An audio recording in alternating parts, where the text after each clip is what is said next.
Hello बच्चों, आपका स्वागत है एजुकेशन एकेडमी के यूट्यूब चैनल पर।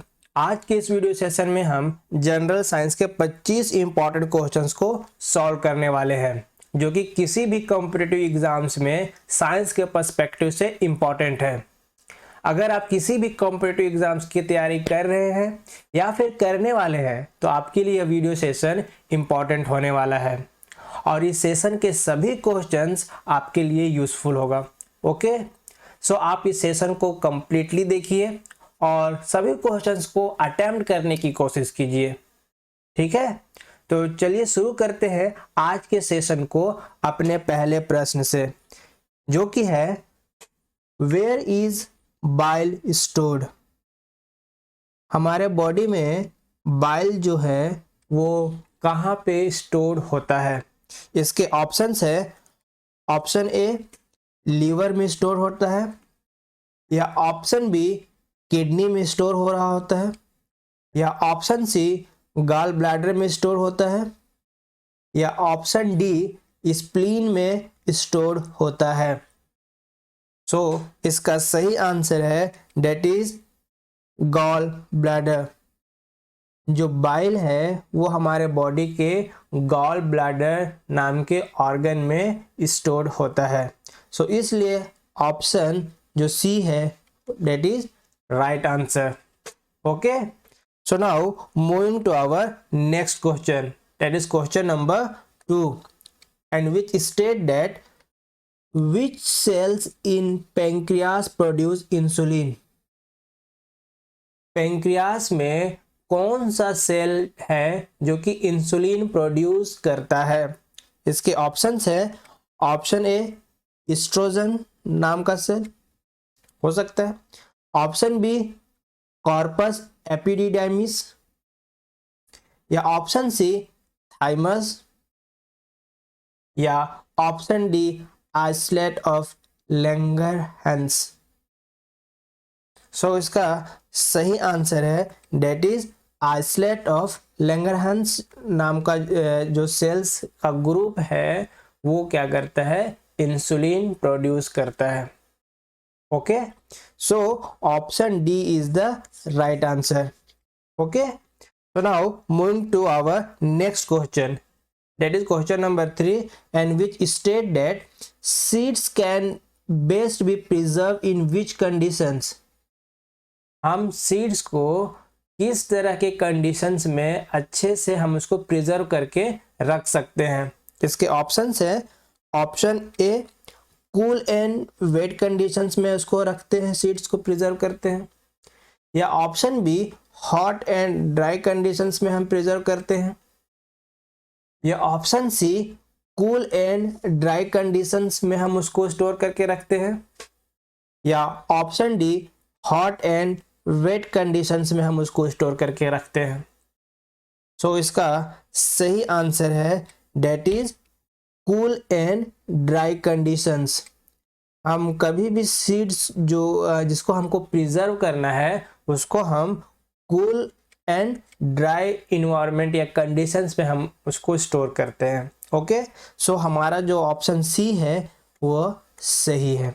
Okay, so now moving to our next question, that is which of the following cell organelle is present in both plant and animal cells। नीचे दिए गए जो ऑप्शंस हैं उनमें से कौन सा ऐसा सेल ऑर्गेनेली है जो कि प्लांट्स और एनिमल दोनों में मौजूद होता है। सो इसके ऑप्शंस है, ऑप्शन ए सेंट्रोइल नाम का सेल ऑर्गेनेली, या ऑप्शन बी माइटोकॉन्ड्रिया मौजूद होता है दोनों में, या ऑप्शन सी सेल वॉल, या ऑप्शन डी क्लोरोप्लास्ट। सो इसका सही आंसर है डेट इज माइटोकॉन्ड्रिया। इन दिए गए ऑप्शंस में माइटोकॉन्ड्रिया वह सेल ऑर्गेनेली है जो कि दोनों plant cells and animal cells दोनों में मौजूद होता है। ओके, सो ऑप्शन जो बी है that is right answer. Okay, so now moving to our next question, it is question number 5, and which state that the acid stored in batteries is। जो batteries होता है हमें पता है कि उसमें हम एसिड मिल रहता है ना। तो कौन सा एसिड जो है हम बैटरी में रखते हैं? इसके ऑप्शंस है, ऑप्शन ए सल्फ्यूरिक एसिड, या ऑप्शन बी हाइड्रोक्लोरिक एसिड, या ऑप्शन सी नाइट्रिक एसिड, या option D acetic acid. So इसका सही आंसर है that is sulphuric acid. Battery में सल्फ्यूरिक एसिड होता है। Okay, so option A is the right answer. Okay, so now moving to our next question, that is question number 6, and which state that plague is caused by, plague नाम का जो disease है वह किस micro organisms के द्वारा होता है? इसके ऑप्शंस है, ऑप्शन ए वायरस के द्वारा प्लेग होता है, या ऑप्शन बी प्रोटोजोआ के द्वारा प्लेग हो रहा होता है, या ऑप्शन सी बैक्टीरिया के द्वारा होता है, या option D all of the above. इन तीनों माइक्रो ऑर्गेनिजम्स के द्वारा प्लेग डिजीज होता है। सो इसका सही आंसर है डेट इज बैक्टीरिया। प्लेग जो है वो बैक्टीरिया के द्वारा होता है। So option C is the right answer. Okay, so now moving to our next question, that is question number 7, and which state that the terms systolic and diastolic are used in the context of fill in the blank। जो term है systolic and diastolic हम उसे किस context में use करते हैं?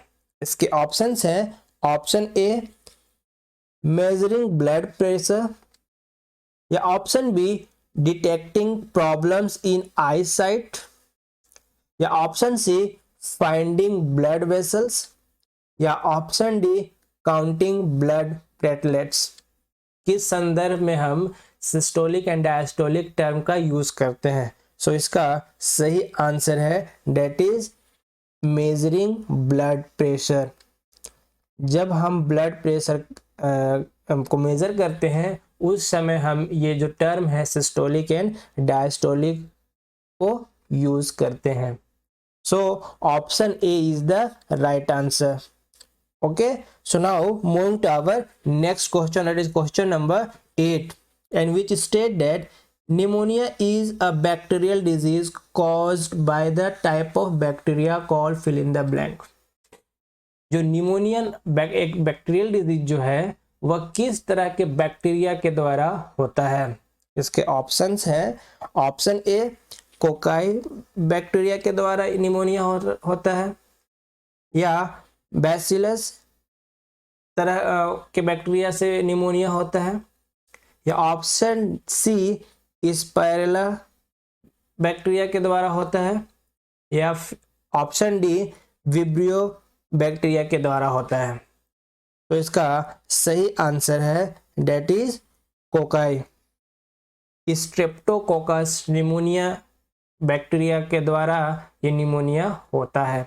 So option A is the right answer. Okay, so now moving to our next question, that is question number 9, and which state that master copy of genetic information is. जो cell में जो genetic information का जो master copy है वह किस form में मौजूद होता है? इसके ऑप्शंस हैं, ऑप्शन ए न्यूक्लियस, या ऑप्शन बी आरएनए, या ऑप्शन सी एमआरएनए, या ऑप्शन डी डीएनए। सो इसका सही आंसर है that is master copy of genetic information is store in the form of DNA. Deoxyribonucleic acid के form में genetic information store होता है। Okay, so option D is the right answer of this question. Okay, question number, now moving to our next question, it is question number 10, and which state that which base is present in milk of magnesia। जो milk of magnesia है उसमें कौन सा base मौजूद होता है? इसके options है ऑप्शन ए कैल्शियम हाइड्रोक्साइड, या ऑप्शन बी एमोनियम हाइड्रोक्साइड, या ऑप्शन सी मैग्नीशियम हाइड्रोक्साइड, या ऑप्शन डी सोडियम हाइड्रोक्साइड। तो इसका सही आंसर है that is magnesium hydroxide base जो है वो मिल्क ऑफ मैग्नीशिया में मौजूद होता है। सो इसका ऑप्शन जो सी है that is the right answer. Okay, so now moving to our next question, that is question number 11, and which state that which one of the following materials is very hard and very ductile। नीचे दिए गए options में कौन सा ऐसा material है जो कि बहुत ही ज्यादा हार्ड है और वह बहुत ही ज्यादा डक्टाइल भी है। ठीक है, सो इसके ऑप्शंस है ऑप्शन ए कार्बोरेंडम, या ऑप्शन बी टंगस्टन, या ऑप्शन सी कास्ट आयरन, या ऑप्शन डी नाइक्रोम। सो इसका सही आंसर है डेट इज नाइक्रोम। जो नाइक्रोम है वो बहुत ही ज़्यादा हार्ड होता है और बहुत ही ज़्यादा डक्टाइल भी होता है। So option D is the right answer. Okay, so now moving to our next question, that is question number 12, and which state that which of the following gas causes rancidity in food products. जो भी food product होता है उसमें जो rancidity जो हो जाता है वो किस गैस की वजह से होता है। सो इसके ऑप्शंस है ऑप्शन ए ऑक्सीजन की वजह से, या ऑप्शन बी नाइट्रोजन की वजह से, या ऑप्शन सी हाइड्रोजन की वजह से, या ऑप्शन डी कार्बन मोनोऑक्साइड की वजह से। सो इसका सही आंसर है डेट इज ऑक्सीजन के प्रेजेंस की वजह से जो हमारा फूड प्रोडक्ट है उसमें रेंसिडिटी हो जाता है। Okay, so option A is the right answer. Okay, so now moving to our next question, and which state that which of the following can not be beaten into sheets. नीचे दिए गए options में किस elements को हम seeds में convert नहीं कर सकते। तो इसके ऑप्शंस है ऑप्शन ए गोल्ड को, या ऑप्शन बी सिल्वर को, या ऑप्शन सी पोटेशियम को, या ऑप्शन डी एल्यूमिनियम को। सो इसका सही आंसर है डेट इज पोटेशियम। इन चार ऑप्शंस में जो पोटेशियम है वो बहुत ही ज़्यादा सॉफ्ट है और होता भी है, इसलिए हम पोटेशियम को सीड्स में कन्वर्ट नहीं कर सकते। So option C is the right answer of this question. Okay, so now moving to our next question, that is question number 14, and which state that substances which are generally bitter in taste and feel soapy on touching are known as। जो भी ऐसे substance जो कि bitter in test होते हैं और जब हम उसे फील करते हैं तो वो सॉपी फील जज करते हैं तो वो एक तरह का सॉपी फील हमें उससे सॉपी फील की तरह महसूस होता है। सो वो कौन सा सब्सटेंस है। इसके ऑप्शंस है ऑप्शन ए, या वो सब्सटेंस एसिड है, या वो सब्सटेंस बेस है, या वो सब्सटेंसेस इंडिकेटर्स हैं, या फिर वो एक लिटमस है। सो इसका सही आंसर है that is that substances are bases. ऐसे सब्सटेंस क्या है, बेस हैं जिनका जो टेस्ट होता है वो एक बिटर टेस्ट होता है और वो जब एक तरह का सॉपी फील महसूस होता है जब हम उसे टच करते हैं। So option B is the right answer. Okay, now moving to our next question, that is question number 15, and which state that which of the following is used for ripening of fruits। किस chemical को हम फल को पकाने में use करते हैं, that is ripening of fruits। इसके ऑप्शन है ऑप्शन ए मिथाइलिन, या ऑप्शन बी इथाइलिन, या ऑप्शन सी एसीटोन, या ऑप्शन डी मीथेन। ठीक है, तो हम इनमें से किस को यूज करते हैं? इसका सही आंसर है डेट इज इथाइलिन।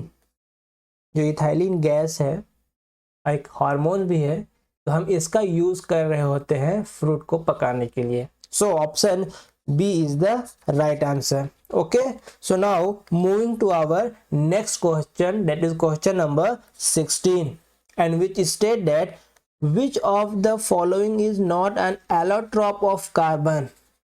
नीचे दिए गए ऑप्शंस में कार्बन का एलोट्रॉप कौन सा नहीं है? इसके ऑप्शंस है, option A diamond, option B graphite, या ऑप्शन सी C60, या ऑप्शन डी मीथेन। तो इसका सही आंसर है डेट इज मीथेन। इन दिए गए ऑप्शंस में जो मीथेन है वो कार्बन का एलोट्रॉप नहीं है, बाकी तीनों कार्बन के एलोट्रॉप है। Okay, so option D is the right answer. Okay, so now moving to our next question, that is question number 17, and which state that Buckminster fullerene is an allotrope of. ये जो है Buckminster fullerene किस element का allotrope है?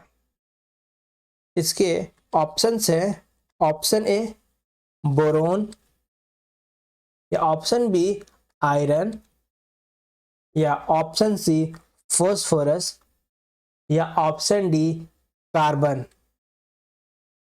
सो इसका सही answer है that is carbon. यह एक कार्बन का एलोट्रॉप है जिसको कि C60 भी कहा जाता है। Okay, so option D is the right answer. Okay, so now moving to our next question, that is question number 18, and which state that the speed of light will be minimum while passing through which of the following mediums। किस medium से गुजरने पे light का जो speed है सबसे कम होगा? इसके ऑप्शंस है, ऑप्शन ए ग्लास मीडियम में कम होगा सबसे, या फिर ऑप्शन बी वैक्यूम मीडियम में सबसे कम होगा, या ऑप्शन सी वाटर मीडियम में सबसे कम होगा, या ऑप्शन डी एयर मीडियम में सबसे कम होगा जब लाइट इन मीडियम से गुजरेगा। सो इसका सही आंसर है डेट इज ग्लास। जब कभी भी लाइट जो है ग्लास मीडियम से पास कर रहा होता है उस समय लाइट का जो स्पीड है सबसे कम होगा। Okay, so option A is the right answer. Okay, so now moving to our next question, that is question number 19, and which state that which among the following bands of electromagnetic spectrum has least wavelength compared to the remaining।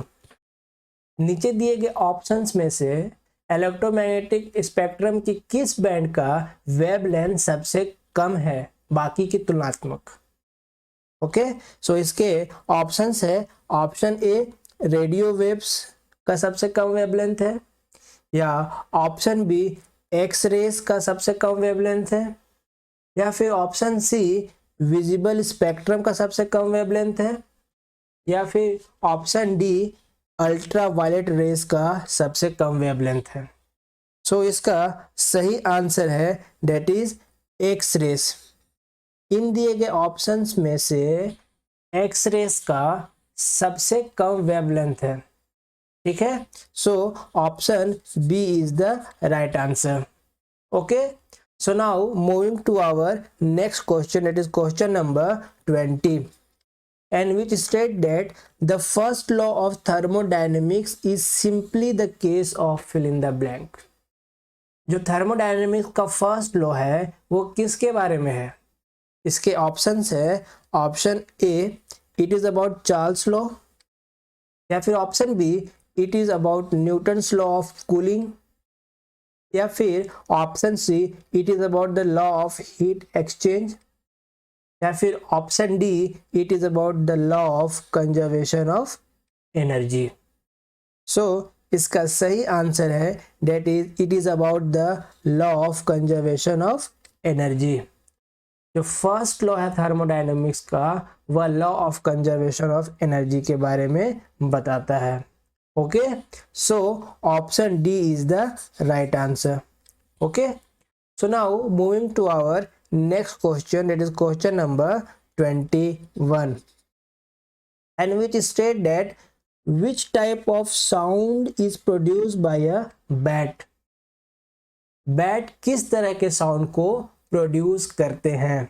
इसके options है, option A subsonic sound produce कर रहे होते हैं, या option B ultrasonic sound produce कर रहे होते हैं, या ऑप्शन सी सुपरसोनिक साउंड को प्रोड्यूस कर रहे होते हैं, या फिर ऑप्शन डी इंफ्रासोनिक साउंड को प्रोड्यूस कर रहे होते हैं। तो इसका सही आंसर है अल्ट्रासोनिक साउंड।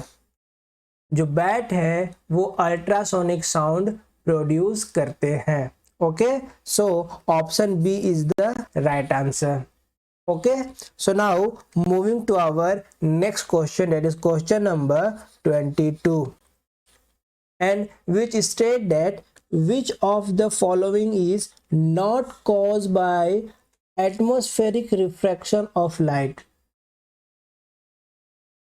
लाइट का जो रिफ्रैक्शन फिनोमिना है इनमें से वो कौन सा फिनोमिना नहीं है?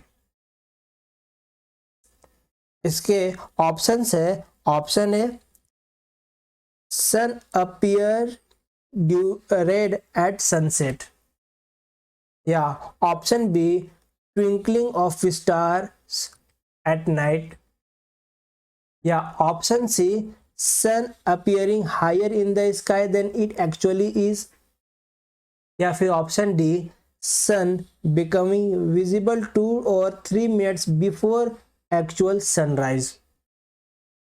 सो इसका सही आंसर है that is sun appearing higher in the sky than it actually is। यह जो फिनोमिना है यह लाइट के रिफ्रैक्शन का नहीं है। लाइट के रिफ्रैक्शन की वजह से जो सूरज का जो हाइट है स्काई में वह ज़्यादा नहीं दिखाई देता, ये रिफ्रैक्शन का फिनोमिना नहीं है। So option C is the right answer. ये और बाकी तीनों जो हैं वो रिफ्रैक्शन ऑफ लाइट की वजह से ही होता है। Okay, so now moving to our next question, it is question number 23, and which state that which of this travels in glass with minimum velocity. नीचे दिए गए ऑप्शंस में कौन सा लाइट जो है वो जब ग्लास में ट्रेवल करता है तो उसका वेलोसिटी सबसे कम होता है? सो इसके ऑप्शंस हैं, ऑप्शन ए रेड लाइट का सबसे कम वेलोसिटी होता है व्हाइल ट्रेवलिंग इन ग्लास, या ऑप्शन बी वायलेट लाइट का सबसे कम वेलोसिटी होता है, या फिर ऑप्शन सी ग्रीन लाइट का सबसे कम वेलोसिटी होता है, या ऑप्शन डी येलो लाइट का सबसे कम वेलोसिटी होता है। सो इसका सही आंसर है that is violet light. Violet light का सबसे कम वेलोसिटी होता है जब कभी लाइट ग्लास में ट्रेवल कर रहा होता है। ओके, जब ग्लास मीडियम में लाइट ट्रेवल करता है उस समय वायलेट लाइट का सबसे कम वेलोसिटी होता है in comparison to the other 6 light rays। okay, so option B is the right answer। okay, so now moving to our second last question, that is question number 24, and which state that the energy by virtue of its position is known as। किसी भी body के अंदर जो energy आता है उसके position की वजह से उस एनर्जी को कहा जाता है। इसके ऑप्शंस है, option A it is called kinetic energy of the body, or option B it is called potential energy of the body, या option C it is called internal energy of the body, या फिर option D it is called heat energy of the body. So the right answer is it is called potential energy of the body. Position की वजह से जो energy body में बनता है या फिर आता है उस एनर्जी को कहा जाता है potential energy. Okay, so option B is the right answer. Okay, so now moving to our last question of this session, that is question number 25, and which state that which is the direction of magnetic field inside a magnet। Magnet के अंदर जो magnetic field का direction है वह किस ओर होता है। इसके ऑप्शंस है, option A from south pole to north pole, और option B it is from north pole to south pole, or it is from option C, that is it is from north pole till center of the magnet, or option D, that is none of the above। So the right answer is that is it is from south pole to north pole। Magnet के अंदर जो magnetic field का direction है वो south pole से north pole की तरफ होता है। ओके, सो इसका ऑप्शन जो ए है that is the right answer. Okay, इसी क्वेश्चन के साथ हमारा आज का ये सेशन कंप्लीट होता है। आई होप कि आप लोगों ने सेशन को कंप्लीटली देखा होगा और क्वेश्चंस को सॉल्व किया होगा। जैसा कि मुझे उम्मीद है कि आप में से अधिकतर लोगों ने 20+ क्वेश्चंस के सही जवाब दिया होगा और कुछ ने तो 25 क्वेश्चंस के सही जवाब दिया होगा, जो कि एक बहुत ही अच्छी बात है और ये एक इंडिकेशन है कि आपको साइंस का अच्छा नॉलेज है और आपका जो इंटरेस्ट है वो साइंस की तरफ काफ़ी ज़्यादा है। ओके, सो आप इसे बनाए रखिए। सो अगर आपको ये वीडियो सेशन अच्छा लगा होगा तो आप इस सेशन को वीडियो को लाइक और शेयर ज़रूर कीजिएगा। मैं आगे भी इस तरह का वीडियो सेशन आपके लिए लाता रहूँगा जो आपके एग्ज़ाम्स के पर्सपेक्टिव के लिए बहुत ही इम्पॉर्टेंट होगा। सो इसके लिए आप चैनल को सब्सक्राइब ज़रूर कर लीजिएगा। Okay, so thank you very much for watching this session. मिलते हैं फिर किसी नए सेशन में एक नए एनर्जी के साथ। तब तक अपना आप ध्यान रखिए। Okay, thank you once again.